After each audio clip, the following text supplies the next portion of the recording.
विष्णू गुरुर्देवो महेश्वरा गुरुर साक्षात परब्रह्म तस्मै श्री गुरुवे नमः।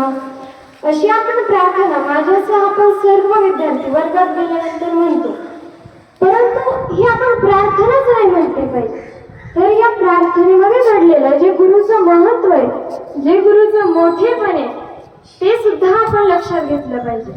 आणि गुरु हे आपल्याला ज्ञानच देतात असं नाही, ते आपल्याला माया, प्रेम, वात्सल्य, आपण दुसऱ्यांसोबत कसं वागलं पाहिजे, शिस्त, असे गुण आपल्याला देत असतात। आणि गुरु हे आपल्या शाळेतलेच नसतात। गुरु म्हणजे आपली आई असते, आई तर आपली पहिली गुरु असते, वडील देखील आपले गुरु असतात। या सर्व गुरूंचा आपण सन्मान केला पाहिजे।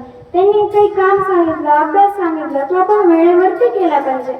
आणि मी माझ्या वतीनं आज माझे सर्व नवे गुरु आहेत, या शाळेमध्ये यंदाच आले आहेत, तर या सर्व शिक्षिका असतील, माझ्या गुरुवारी असते, शिक्षक असते, त्या सर्वांना मी आजच्या गुरुपौर्णिमेच्या हार्दिक शुभेच्छा देते।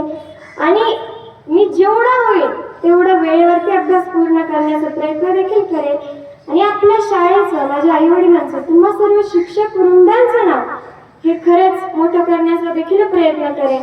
आणि शेवटी जाता जाता एवढंच म्हणेन की गुरु प्रेमाविना ज्ञान नको देवा। रामकृष्ण।